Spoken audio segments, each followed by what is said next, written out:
Good morning students.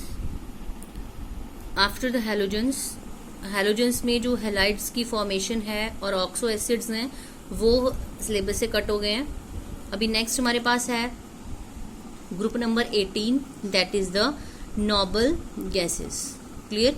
अब हम इसको डिस्कस करेंगे। नोबल गैसेस हमारे पास क्या है, ये भी हमारे पास जो पी ब्लॉक एलिमेंट्स है उसका ये लास्ट ग्रुप है, ग्रुप नंबर 18। ठीक है। नोबल गैसेस हमारे पास क्या होती हैं, नोबल इनका नाम क्यों रखा हमने, नोबल गैसेस में कौन कौन से एलिमेंट्स आएंगे ये हम इसमें डिस्कस करेंगे।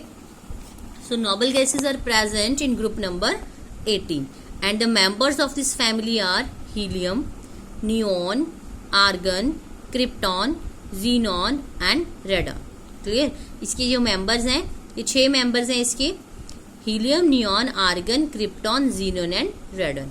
इसमें से जो लास्ट मेंबर है दैट इज द रेडन, वो हाईली रेडियो एक्टिव एलिमेंट है। मींस इसके अगर हम कंपाउंड बनाएंगे तो वो क्या बनेंगे, अनस्टेबल। वैसे तो हमें पता ही है नॉर्मली जो जो ये नोबल गैसेस हैं वो इनर्ट है। Why the noble gases inert in nature, because of the fully filled electronic configuration.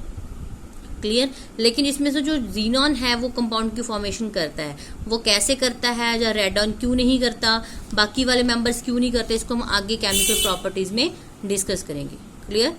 अब इसकी जो जनरल इलेक्ट्रॉनिक कॉन्फ़िगरेशन है इन मेंबर्स की वो क्या है, NH2 NP6। अब NP6 का क्या मतलब है, that means fully filled electronic configuration, fully filled. Clear. इस फुली फिल्ड इलेक्ट्रॉनिक कॉन्फ़िगरेशन की वजह से ही वो क्या है, इनर्ट है। बिकॉज अगर कोई भी एलिमेंट जो है वो किसी के साथ रिएक्ट करता है, वो रिएक्ट क्यों करता है, अपने आप को स्टेबल करने के लिए। अब सोडियम के पास बैलेंस शेल में 1 इलेक्ट्रॉन है। क्लियर। उसने NaCl बनाया, Cl को 1 इलेक्ट्रॉन की जरूरत है। अब उसने 1 इलेक्ट्रॉन उससे ले लिया तो दोनों में स्टेबिलिटी आ गई। ठीक है। स्टेबल होकर उन्होंने NaCl का कंपाउंड बना लिया। लेकिन अब इस केस में हमारे पास जो है वो इलेक्ट्रॉन्स की कमी नहीं है, दैट मीन्स वो फुली फिल्ड है, सो इसको नीड ही नहीं है। क्लियर। सो ये हमारे पास फिर क्या बन जाते हैं, इनर्ट कॉम्प्लेक्स, इनर्ट एलिमेंट्स हैं ये। क्लियर। सो ये हमारे पास स्पेशल टाइप के लास्ट ग्रुप है और इसको हम जीरो ग्रुप भी बोलते हैं due to the fully filled electronic configuration. Clear. अब let us see their atomic number. Helium का एटॉमिक नंबर है 2, neon 10, argon 18, krypton 36, xenon 54 and radon 86, and the respective electronic configurations it's 1s2, 2s2, 2p6, 3p6, 4p6, 5p6 and 6p6। Means इसके जो balance shell है सभी का क्या है, वो फील्ड है, फुली फील्ड है बिल्कुल। क्लियर। अब जैसे कि हमने हर एक फैमिली के केस में उनकी प्रॉपर्टीज को डिस्कस किया था, फिजिकल और केमिकल प्रॉपर्टीज को, तो फिजिकल प्रॉपर्टीज तो इसकी होंगी लेकिन केमिकल प्रॉपर्टीज इसकी इतनी ज्यादा नहीं होंगी। सिर्फ हम जीनोन के बेसिस पे जो है वो इसकी केमिकल प्रॉपर्टीज को डिस्कस कर सकते हैं, क्योंकि जीनोन जो है वो कंपाउंड बना लेता है।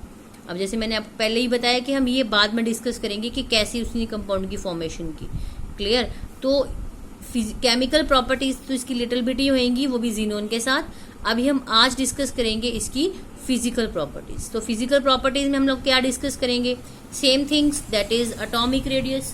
अब आप तो ये सबको ही क्लियर हो चुका है कि एटॉमिक रेडियस हमारे पास क्या है, the distance from the nucleus that is to the outer most shell is known as the atomic radius. अब जब हम टॉप टू बॉटम जाएंगे, मीन्स यहां से यहां, तो एटॉमिक रेडियस ऑब्वियसली क्या होगा, इंक्रीज होगा। अब एटॉमिक रेडियस इंक्रीज क्यों हो रहा है, बिकॉज नंबर ऑफ शेल्स जो हैं वो इंक्रीज हो रही है। जैसे जैसे नंबर ऑफ शेल्स इंक्रीज होंगी एटॉमिक रेडियस हमारे पास क्या होगा, वो भी इंक्रीज होगा। क्लियर। लेकिन अगर हम बात करते हैं पीरियड्स की, that means left to right हम मूव करते हैं, नाइट्रोजन फैमिली से इस पे जाते हैं हम नोबल गैस फैमिली पे, तब हमारे पास जो इसका एटॉमिक साइज है वो क्या होगा, वो रिड्यूस होगा, कम होगा। कम क्यों होगा, because of large number of electrons present in same shell की वजह से, क्योंकि आपको पता है वहां पे क्या बढ़ जाएगा, वहां पे बढ़ जाएगा न्यूक्लियर चार्ज, तो जिसकी वजह से साइज उसका क्या हो जाएगा, small. Clear. Next one is the ionisation enthalpy. अब आयनाइजेशन एंथैल्पी जो है वो इनमें हाई होएगी। Why, because of the symmetric electronic configuration. इनमें जो इलेक्ट्रॉनिक कॉन्फ़िगरेशन होती है वो सिमेट्रिक है, and symmetry leads to the stability. अब जितनी ज्यादा स्टेबिलिटी आएगी सिमेट्री की वजह से, उतना ही ज्यादा हम इसको अपनी स्टेबिलिटी को रखना है, तो मीन्स उतनी ही ज्यादा हमें एनर्जी चाहिए उसकी स्टेबिलिटी को तोड़ने के लिए। दैट मीन्स हम सिंपली क्या कह सकते हैं, इनका जो आयनाइजेशन एनर्जी होगा वो क्या होगा, ज्यादा होगा as comparison to the other. Clear. Next is the electron gain enthalpy. अब हमें पहले ही पता है कि इलेक्ट्रॉन गेन एंथैल्पी क्या होता है। Electron gain enthalpy, ionization energy, सारा +1 के टॉपिक्स हैं। Energy required to used for the gaining of the electrons, means जब हम इलेक्ट्रॉन गेन करवा रहे हैं that time we need the energy, that energy is known as the electron gain enthalpy. अब in case of noble gases there is no need for the gaining of electrons because of fully filled electronic configuration।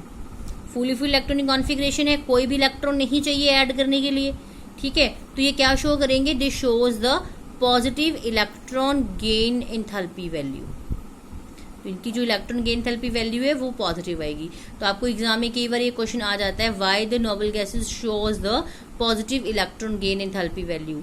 तो उसका answer हमारे पास, जैसे हमने पिछले topic में discuss किया था कि जो हैलोजन्स हैं वो negative, high negative electron gain enthalpy value show करते हैं, ठीक है। ऐसे ही आपको आ जाएगा कि ये जो नोबल गैसेस हैं हमारे पास वो high positive electron gain enthalpy value show करती हैं। तो क्यों, that's only because of the fully filled electronic configuration. Now next property is the melting and the boiling point. So melting and boiling point of this family is low.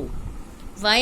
Because of monatomic in nature, because ये जो है these are the monatomic in nature and due to only the attractive forces which are weak, that is the weak van der Waals forces of interaction, since these forces related to the atomic size which increases with increase in the atomic size। so melting point, boiling point also increases down the group, क्योंकि interaction तो यहाँ पे weak ही है। Melting और boiling point दो चीजों के ऊपर डिपेंड करता है, एक तो इंट्रैक्शन, एक साइज।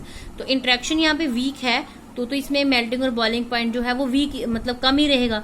लेकिन जब हम टॉप टू बॉटम जाएंगे तो साइज उसका क्या होएगा, इंक्रीज होएगा। तो अगर हम उनकी अकेलों की ग्रुप की बात करें तो टॉप टू बॉटम जाते टाइम इसका जो मेल्टिंग और बॉइलिंग पॉइंट है वो इंक्रीज करेगा due to increase in the atomic size. Clear. Next property is the liquefaction. So, because of the presence of weak van der Waals forces of interaction, it is quite difficult to liquefy the noble gases. Why? Because they having weak forces of interaction. So, the tendency to liquefy increases down the group. अब down the group क्यों increase हुआ?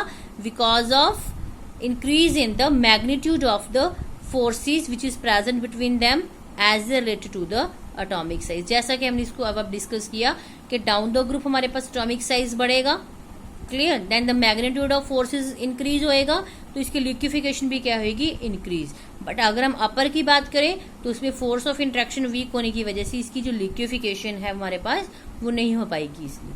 Clear. तो ये हमारे पास इसकी कुछ एक physical properties थी, that is their melting and boiling point, their electron gain enthalpy, ionization energy and their atomic radius.